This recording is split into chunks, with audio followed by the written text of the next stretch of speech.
one knows. Hey, Woo. We should be live streaming right now. who would know about it? No one. Anywhere. Live from your ESG carry-on baggage, it's a Business Pants Friday show! Nobody's excited. Here at the May 26th Lane Studios featuring all your favorites, Ari the Data Queen. Yay! BS Man Matt Moscardi. Boo! On today's wrap-up, Really? story of the week, goodliest of the week, blah, blah, blah, blah, asshole. Yes, you know how it goes. Come on. You do if you listen to the show, which they don't. So Well, who cares? you know what? Can we stop with the foreplay and let's just do this thing today?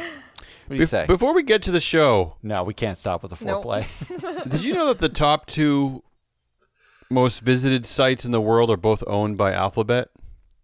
I didn't know Yes. Google and YouTube. that. By a lot. And I then didn't know that. numbers 9 and number 23 are Yahoo. What? Yahoo. Number 9? I mean, still relevant So why do we make fun of Marissa Mayer so much? because she left like 10 years ago. I don't make fun of her. But, Yeah. All right. She- Ready? Let's do this. Because didn't she buy, what did she buy instead of AOL? Netflix? she bought, was it AOL AOL? instead of Netflix? Yeah. Yeah. Well, I don't close know. That's enough. why we make fun of Netflix her. is number 21, so. Oh. Oh, the password sharing came into And I'll- effect. I hope somebody has them. I'll just say this Really too. affecting my life. I'll say this too, Ari, which I didn't really know, but I should have known. Crackdown. There's a lot of porn on this top 25.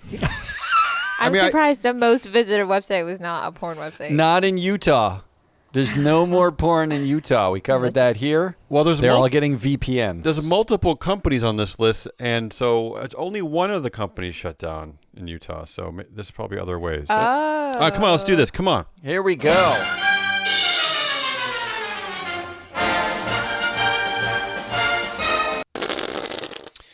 Story of the week. That's me. Oh, I got 5 stories. That's way too many.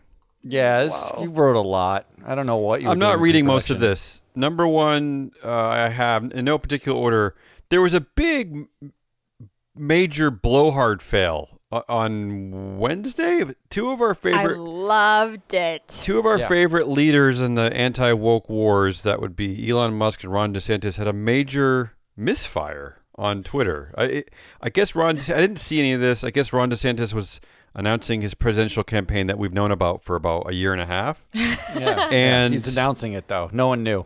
And I guess the Twitter network was not strong enough to handle 420,000 users. They said at its peak it was 600,000. Oh, sorry. And yeah, well, they're saying that he broke the internet. Is what Matt, they're saying. I have a list here of 9 online events that were bigger than Ron DeSantis' 2020-24 campaign launch that did not glitch out. I'm just going to give you 3 of the ones, 3 of my favorites, okay? Yeah, there were some good ones. 2.5 million viewers watch on the same day as DeSantis' campaign launch. Watch the 2023 PlayStation Showcase. The same day. What does that entail? Was it an unveiling of a new PlayStation Look, system? PlayStation's the thing. PS5. It's- That's you what just everyone say loves. PlayStation and 2 million people show up. Yeah. Is pretty Or was much it what- somebody playing PlayStation? The Could have been same that, too. day. BuzzFeed 2016, a live stream. This had 800,000 viewers, Matt. Oh, BuzzFeed. I watched this. 2 people putting rubber bands on a watermelon until it exploded. This was incredible content. Yeah, I'll just end there. I can't really. That beat was that 7 years ago. They I'll- figured out how not to glitch. 7 years ago. One. That watermelon has about the same charisma as both Elon and Ron DeSantis. I'm just gonna tell you. Number 2 story of the week. A bunch of things happening over at Target. We started off the week talking about CEO Brian Cornell saying that DEI was responsible for 9 years of growth, essentially. Isn't that what he said, Matt? That's true. That's what he said. He said the last 9 years of growth, DEI was largely responsible. That's what he said. Ended off the week, Target removed a bunch of pride displays because of a lunatic in the South. And then he wrote a letter to his stakeholders yesterday, I believe. It's actually, I don't know how you two feel about this. I don't know. I kind of buy it. I kind of buy Brian Cornell. He said, those were the two guiding principles when it came for us to act. Do all we can to keep our team safe and do all we can to honor our commitment and connection to the LGBTQIA plus community. He sounds genuine, this guy. He sounds authentic. First of all, he's got the I and the A in there. Yeah. And the plus. And the plus for everything else, etc. He also said that we stand with you not just during Pride Month, but each and every day of the year. But what are they doing? What is who doing? Like, what are they doing to... What does stand with you mean? I think this is in part proximity to one another. Are they donating to some charity? Because I would. I think they do. I think they do a lot more than donate to charity. I think this is what his announcement about DEI fueling growth had to do with too. Is that there are many underrepresented communities working at Target, I suppose, right? Okay. Look, what he is doing is threading a very, very small needle now. Right. But if he says anything in support, the conservatives in this country will go bananas and say they should boycott. But he is saying a lot of support. At the same time, he also is removing things from shelves and sort of protecting his workers. Not company-wide. Not company-wide. No. Yeah. No, but the fact is, you can no longer operate a business in America without someone pissing someone off so much so that they never go again. That's not on CEO Brian Cornell here, I think. No, it's not. I actually think he's doing a pretty deft job of saying we stand with this group of people and we have to protect our employees, so we're in a no-win situation. At Anheuser-Busch, they would have already fired the person who created the display. Yes, that's correct. Yeah, that's and correct. they would have said nothing. All right, that's number 2 story of the week. A lot going on at Target. Number 3, unfortunately, I had to slip this one in here because it just alarmed me. Neuralink. Elon Musk's brain chip firm Neuralink says it has received approval from the U.S. Food and Drugs Administration to conduct its first test on humans. We reported a few months back in March, according to Reuters, that they were denied that. So this is a big step, I guess. That was a good list. Yeah. I picked that as a good thing. So I guess this is an important step. Do we believe that Neuralink is actually up to anything? There's a lot of failure that surrounds Elon Musk, except for he makes a sedan, I suppose. But what are we doing with Neuralink? Like, is anybody asking for this thing? We recognize that the metaverse is a failed experiment already, right? Like, it's not really a thing that anybody wants or is asking for. AI, everyone's saying we need to stop because it's the end of humanity. And isn't this like implanting the AI metaverse in your brain? Like so it's the doom of humanity and a product nobody wanted implanted in your brain. What are we doing? Why are we doing this? Yeah, by a guy who can't keep his website going by talking to somebody because of 400,000 users. How dare you? All right. I mean, the reason why it was rejected is because they couldn't prove that they could extract the chip without messing you up. So this is So they this proved is it within alarming. 2 months? Yeah. Okay, Yeah. I don't want to spend too much time on that. It had nothing to do with the fact that he impregnated the woman who runs Neuralink, right? Nope. No, okay. I will say this. I went to the Neuralink.com/about page that every company has because I wanted to dig into their leadership a bit. That page is down. It's dead. It says 404 error. Oops, we can implant brain chips, but we can't find this page. So I don't know what they're hiding. Clearly, they're hiding something because everyone's probably going to this page, and I don't know if they're firing somebody. I don't know what they're doing, but they fired the guy in charge of that part of the website. Yeah, they're hiding something today for some unknown reason. Number 4 story of the week: Chinese state hackers infect critical infrastructure throughout the U.S. and Guam. A Chinese government hacking group has acquired significant foothold inside critical infrastructure environments throughout the U.S. and Guam and stealing network credentials, blah, blah, blah, blah. This is according to Microsoft and the U.S. government. So I'm just saying, I don't know, something's a brewing. That's all I'm saying. I didn't even hear about this. Yeah, Guam? You'd think that the business news and the regular news would cover this a little bit more, but I don't know why they're not. This is not sexy. It's not as sexy as somebody opening an airline door. That's what they're really into. They added Guam specifically in there, meaning like. Well, it's a stepping stone, Matt. It's a stepping stone to the mainland. But nobody thinks about Guam. Like, I bet you most of the infrastructure stealing happened in Guam, and that's why it's not in the business news. Like, somebody went investigating, and it was like, oh, it's in Guam? Like, it does say here throughout the U.S., but maybe that just means the territory of Guam.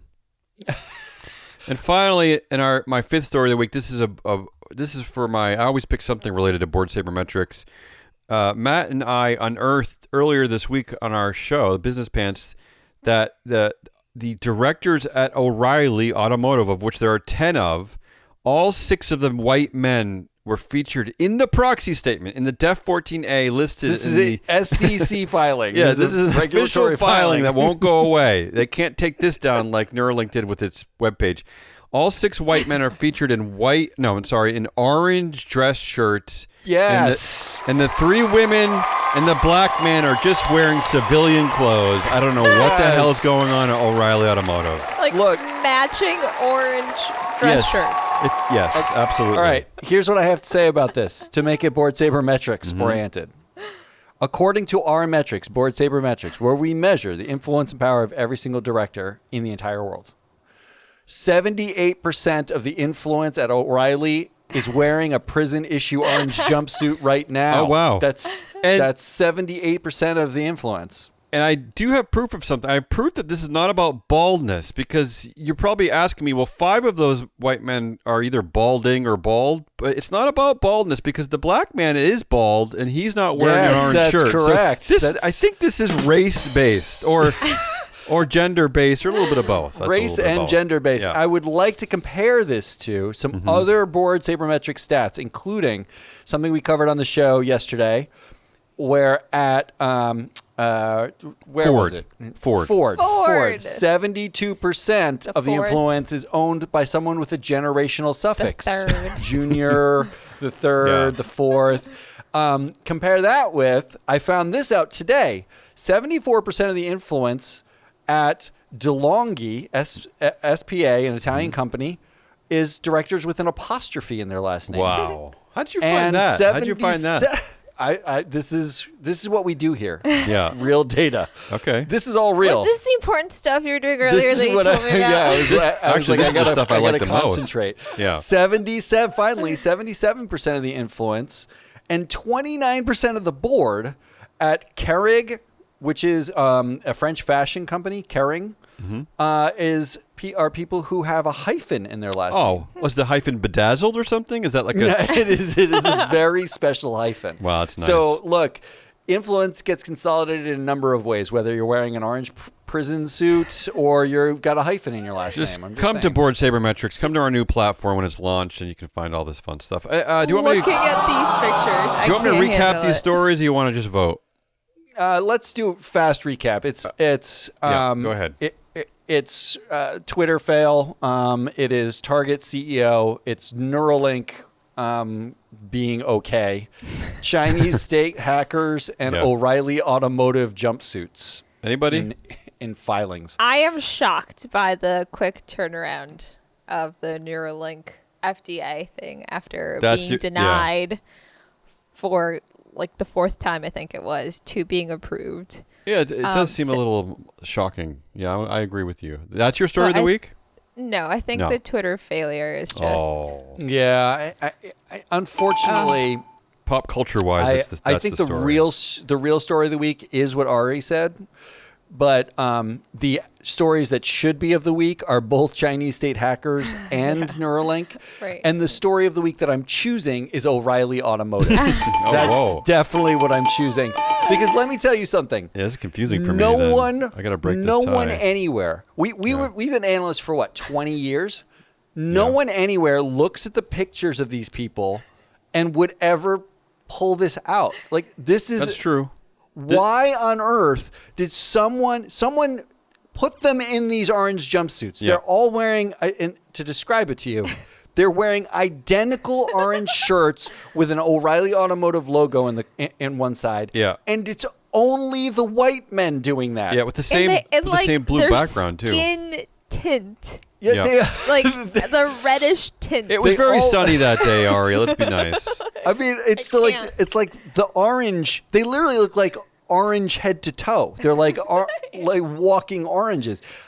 And you need to tweet this out. Well, for those of you that follow Matt on LinkedIn, you posted on this on LinkedIn, so go follow Matt. Go look at this. I just can't get over analytically what this means, because there were decisions that went into this, as in they were all getting together, they're taking their staged photos, and they're like, why don't you put on this suit? And they only did it for the 6 white men. Yeah, I don't know how that happened. I got a call from the head of ESG research at BlackRock this morning saying that this is not just ESG 2.0, this is ESG 3.0. Like that's correct. We're really We've gone way past. revolutionary. We are just revolutionary. Next level. So now you got to break the tie. Oh, it's got to be that.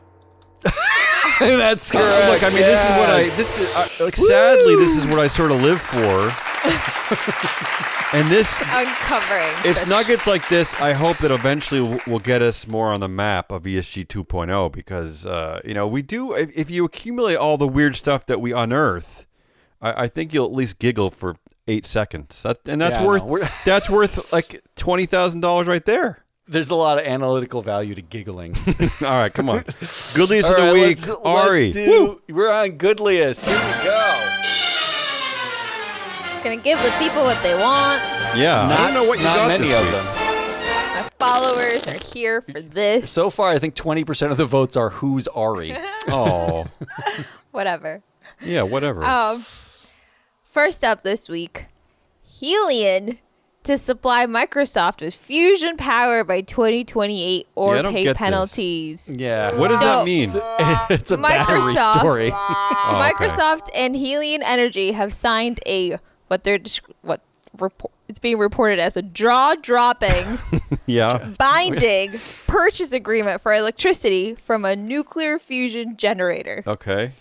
And I think the jaw-dropping part is that this would be the world's first commercial fusion generator, the holy grail of energy, and the fact that if Helion can't deliver by 2028, there's a financial penalty attached to this agreement. They're not going to deliver. Which we don't see. They should just pay that penalty right now. They're not, back up. You don't not only like if they don't deliver, they're basically out of business and they have the money. Yeah, that's true. Anyway, there's no they'll be bankrupt the day before they pay that penalty. Yeah. This is basically like we can get this done or we fail miserably, but that's we can all make business. a press release. That's all out business. Of it. Yeah. But I feel like Microsoft actually believes that this deal could happen. Maybe. Ari, I don't know. Can you go a little bit more in depth about this? Like first of all, where They didn't give many details. Do you know where this generator is, and do you know why it would be in Washington? And why is this so important? Because it is. I mean, because that part's fusion obvious. energy. No, really, for Microsoft is what scientists have been chasing for. Oh, for Microsoft? Well, I mean, like, just because they want to put it in the context here. Yeah. But this would be energy with the emission output is none. It's 0 plus water? Like it's like nothing. And is at the same cost that they're spending for energy now? It's endless energy for $0 effectively. Okay. And why only is Microsoft partnering with them? Why is this a Microsoft thing? Because it's so not gonna unfeasible to like not be likely. Like, I mean, it sounds good. You gotta sell it. We're still going to be doing this by 2028, so we'll talk about it then. It sounds good. I can't even believe that we're talking about it. So I guess that's a step in the right direction, right? I mean, it's something. Yeah, if this actually happens, it would be insanely amazing. If this actually happens. If this were to happen. I love the big ifs. Hey, 2028 sounds feasible. I don't know. 2050 sounds like nonsense. Exactly. Yeah. Exactly. Like, we're not going to still be talking about this in 2050. Yeah, if you're going to make a false promise, make it sooner. Yeah, make the year like ending in like an odd number or something, because no one buys 0. We know that you can't achieve that. It's a bunch of lies. All right. What else? All right. Number 2. These are the 3 ways Minnesota is crushing it on climate action. Okay. Oh, I love a list. And this all happened this week. Listicle. Ooh. The governor of Minnesota signed into law a $2 billion climate and environmental package with money specifically set aside for installing things like rooftop solar panels on schools and public buildings. Like a no-brainer. Grid improvements to help solar customers connect to the grid faster. Electric school buses. Okay. Because I don't know if you remember, but being the school bus sometimes smells. Like the fumes can be intoxicating. It's terrible. I usually it gives sat people in the headaches. back. I was not a nerd like you, Ari. I wanted to be the first one out.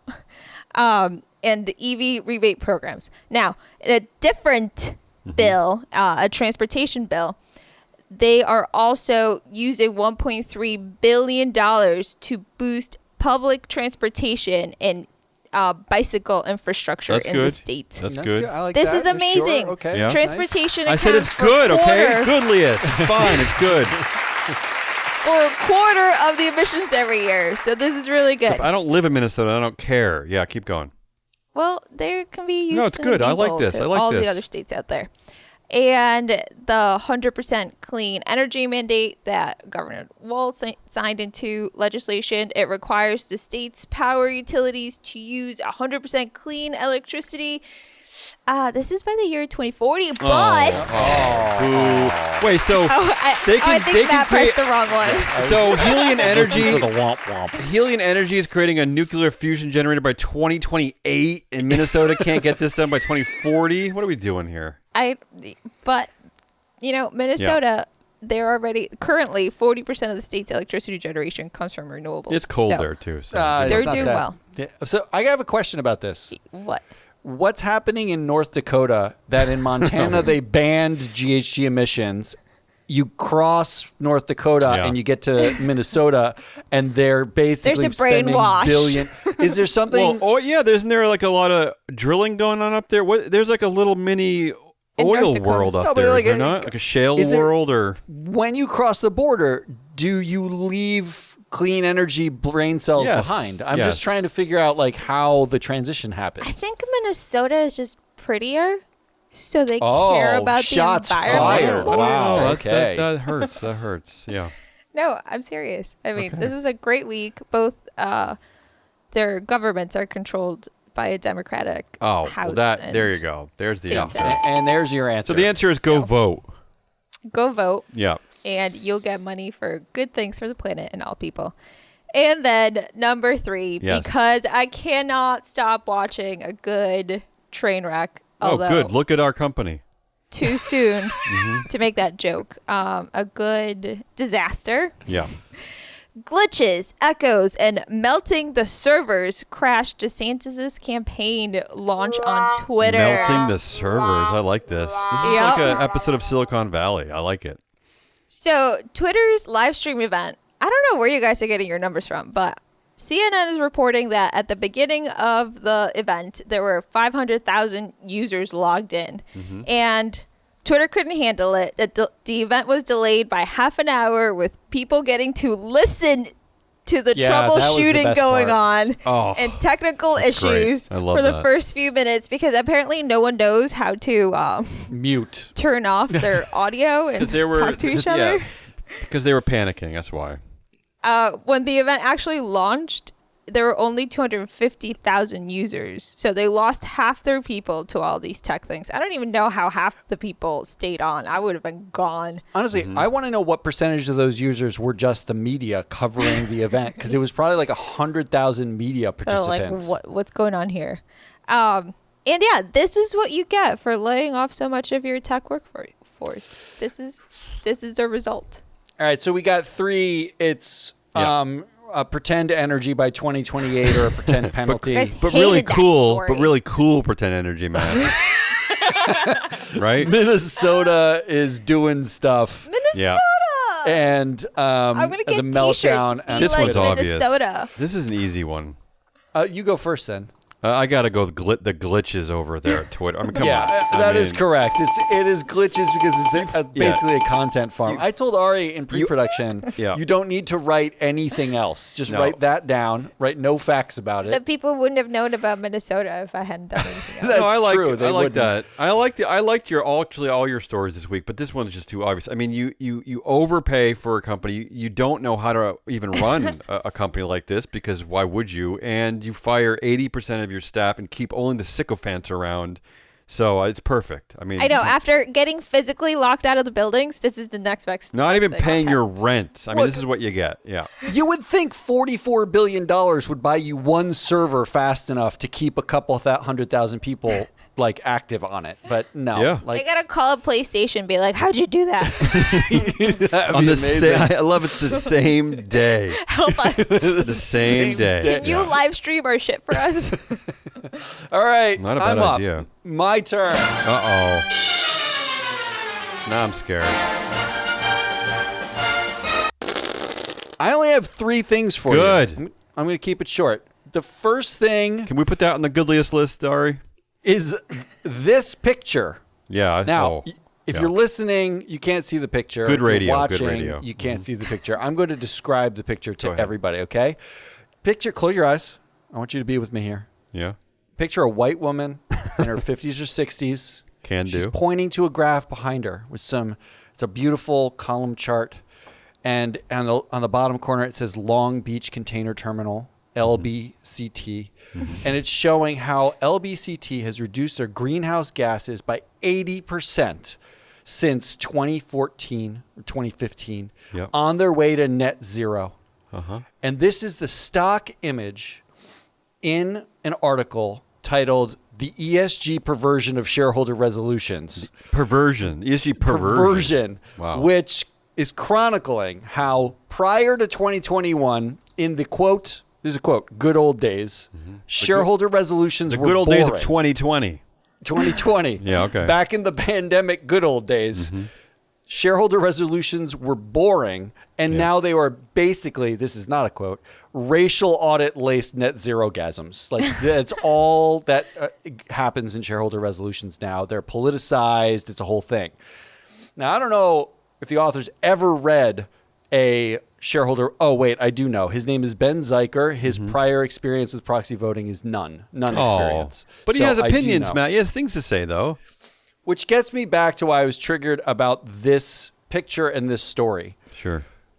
The Long Beach Container Terminal, what they did was they pick a stock photo that said net zero on it. That's all they did. More importantly, there was a woman in the photo. Let's not forget the shrill, and there's a woman, educated woman. Yeah.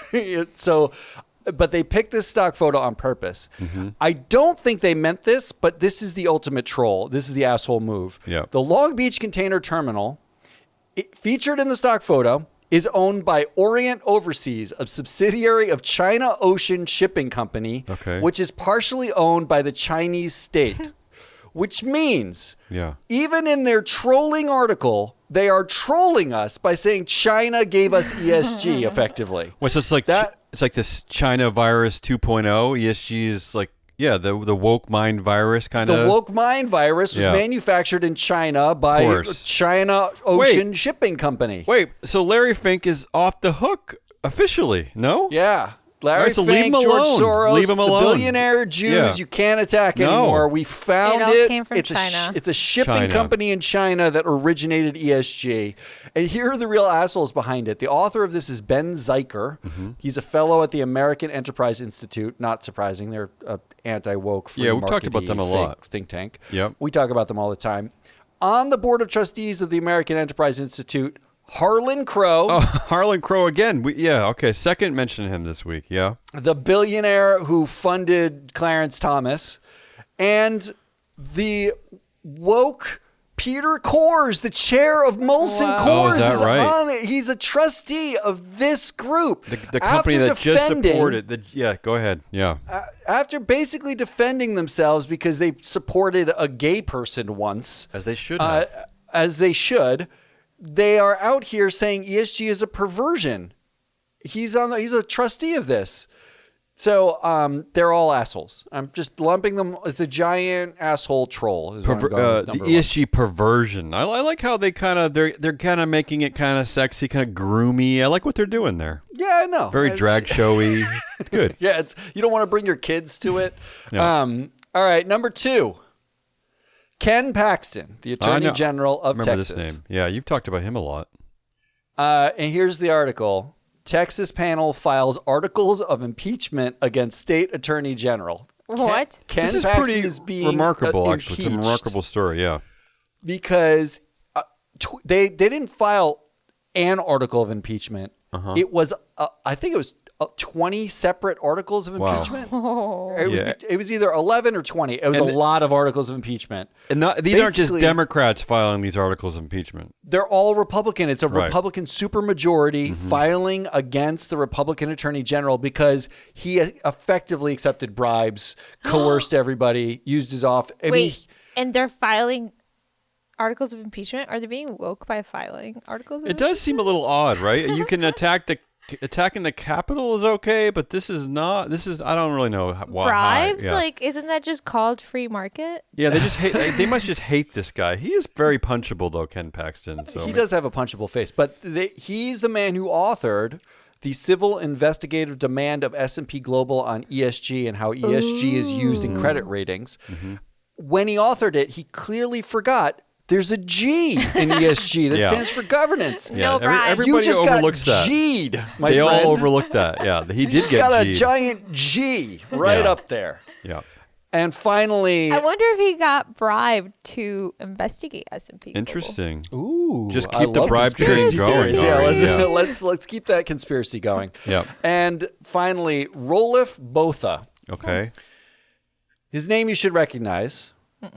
He's one of Elon's BFFs. He's one of the original PayPal Mafia. He worked at PayPal Mafia. Oh. Yes. And then funder of many post PayPal Elon ventures. His firm Sequoia Capital is in this headline.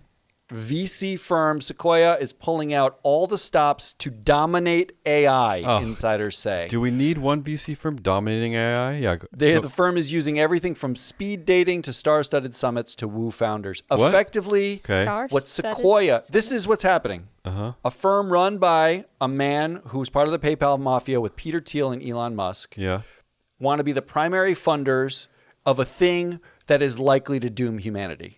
Right. Is there any worse idea? Literally, this is the worst thing I could think of. Have they heard about the pause? The pause that only Elon wants? The AI pause. Elon's raising so he can catch money. up? The pause was literally so he could launch a money-raising campaign to start his own AI. Catch up, yeah. So those are your 3 options. Wow, when you said summits, I was like, what? They're going to bring stars to the summits of mountains? I got it now. Yeah. I don't know what Raves, just happened. parties, I don't know what just happened. Ari, the data queen, just let me down. I was like, hiking. It's a cell phone there. A summit. All right, so way more sense. Your 3 options are effectively this was so easy for me. Anti-woke trolling. You go first. Ken Paxton or Rolif Botha. Try to sway me, Ari. What do you think? Ken Paxton all the way. Yeah, I guess. Are you kidding? For the sake of our context, our environment, who we are, I gotta agree with Ari on this one. I think it's just great that imagine saying he forgot the G in ESG. No, it's a good. Yeah, I gotta. I wanted to create a tie for Matt to break, but I like to keep it kind of insular, and that is the perfect cell phone. Because everybody does. They all forget about the G when they rant about the perversion of ESG. They do. Not only do they forget about it, but actually, when it was announced that they were considering articles of impeachment against Paxton, he announced that he was investigating and wanted to remove the Speaker of the House, the Texas House, because in a video he slurs his speech, so he accused him of being drunk on the job. Oh my God. I mean, it got immediately angsty, slingy, backstabby. It was fantastic. Wow. And it's he didn't, he can't deny the millions of dollars in bribes that he took and the improprieties. This should have been a goodliest. What was I doing? So that's it. So we have an asshole. I wrote exhaustingest, But do you want to each take one? Or you want me to do it? That's a difficult question to ponder, Matt. I mean, we... Oh, okay. Well, think about it. In fact, I'm exhausted by the question. I added one at the end. I'll take number 3. All right. I'll do the first 2. Number 1, exhausting us for the week. Ron DeSantis dismisses climate change, calling it politicization of weather. Oh, my God. Oh, that's so clever. The guy asking FEMA for help. Okay. But, yeah, he did ask FEMA for help. Well, actually, I wrote some other things that he could use in future instead. Floods in Miami are politicization of water. The extinction of the manatees are the politicization of water-based cows. Systemic injustice is politicization of melanin. So this is easy. It's easy to be exhausting. Yeah.